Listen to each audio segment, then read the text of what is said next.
Saroj Kumar Das Indian army रे हाबिलदार भाव तार देश मातृकार सेवा करने सिक्किम पोस्टिंग थी हठात जो भाव फ्लाश फ्लड आसला जो भाव में प्रलयंकर बन्यारे तार जो देहांत है ये अत्यंत दुखदायक मत व्यक्तिगत भाव में आज तार मोर शरीर जो श्रद्धांजलि दूसरी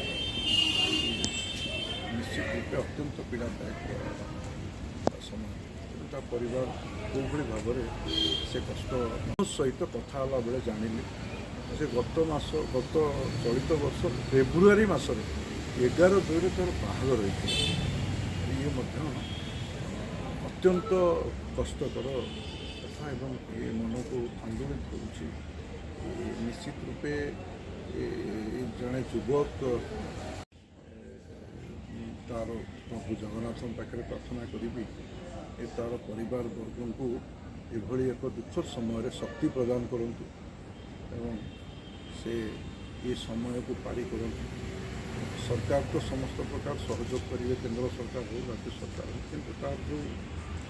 व्यक्तिगत आज ता परिवार क्षति होती आम कहीं भरणा कर ये हूँ सत्य तो से दृष्टि निश्चित रूपे प्रभु जगन्नाथ परिवार को शक्ति प्रदान करूँ तार अमर आत्मार सद्गति हो ये आज दिन